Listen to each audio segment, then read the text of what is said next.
좁아가지고. 맞아요, 맞아요. 팔자. 그죠, 그쵸. 네. 아무래도 이제 깊게 보인 팔자가 눈에 띄고, 그 다음에 그 위에 쳐져 있는 요 살, 그런 네. 것들이 좀 사실 신경이 가장 많이 쓰이실 거예요. 그래서 일단 거상을 하게 되면 거울 봐서 이제 요런 느낌을 낼까요? 요러면 어떠세요?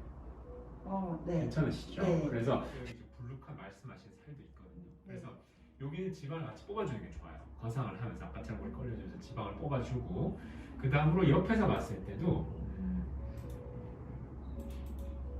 보면 여기 턱 라인 자체도 여기 좀 지방이 좀 있으신 편이거든요. 여기 그죠? 그래서 네. 그러니까 당기는 건 당겨 올리지만 이게 볼살하고 그 다음에 이제 이중턱 부분에 지방을 같이 뽑아주는 게 좋다는 거죠.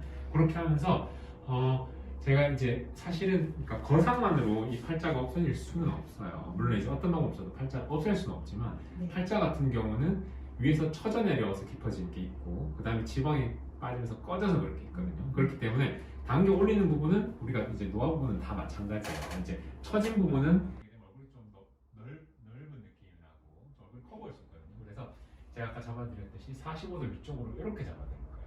그렇게 되면 이제 사실은 턱 라인도 잘 나오고 전반적으로 이제 얼굴이 커진 느낌 없이 이렇게 올릴 수 있다는 거죠. 네. 이렇게 해서 올려주고 그 다음에 우리가 그 거상을 할 때는 미니 플러스 그러니까 머리카락 안쪽과 귀 앞쪽까지 절개하는 걸로만 해도 충분히 결과가 나오실 거예요. 왜냐하면 턱 라인이 나쁘지 않으시기 때문에 그런 거고. 그래서 수술을 결정하실 때 대부분의 분들이 제일 걱정하는 게 첫 번째 흉터고 두 번째 이제 붓기죠. 붓기 네. 말하는 회복 기간인데 물론 이 수술 자체가 그러니까 흉터가 없는 수술은 아니에요. 이제 근데 대신에 흉터를 얼마만큼 줄일 수 있을지 왜냐면 절개 자체가 길다 보니까 네. 흉터를 얼마만큼 줄일지 그 다음에 이제 흉터를 얼마만큼 숨길지 이런 것들이 중요하거든요. 보면 이분이 이제 미니 플러스를 하고 하루째 사진이라고 보시면 돼요. 하루째인데 이주 연골. 네. 그 요건 이쪽도 뒤쪽으로 가는 거예요. 그러니까 말하자면 여기랑 여기는 시간 지나면 안 보이는 그 흉터를 숨길 수 있는 부분인 네. 거죠.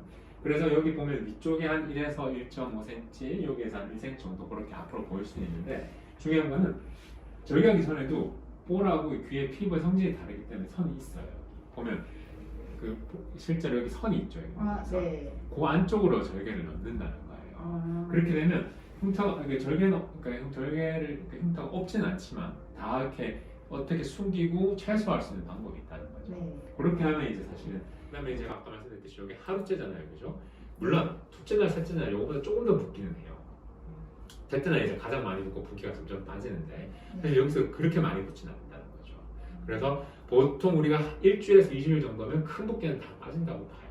그렇게 하면서 그 실밥도 그 사이에 다 풀고요. 그러다 보니 그런 방법으로 해서 이제 붓기를 최소화한다는 건 이제 회복을 빨리 한다는 거죠. 네. 그렇게 하면 되겠고 그렇게 해서 하도록 하고 네. 그래서 여기 좀 두툼한 그 지방을 좀 뽑을 거예요. 네. 뽑고 여기도 지방을 뽑고요. 같이 하면서 여기는 채우도록 그렇게 할게요. 그죠? 네. 그렇게 진행하시면 되겠죠. 네. 그죠? 그래서 수술에 대해서 더 궁금한 게 있으신가요? 아니요. 그러면 지금 바로 디자인을 하도록 할게요. 네.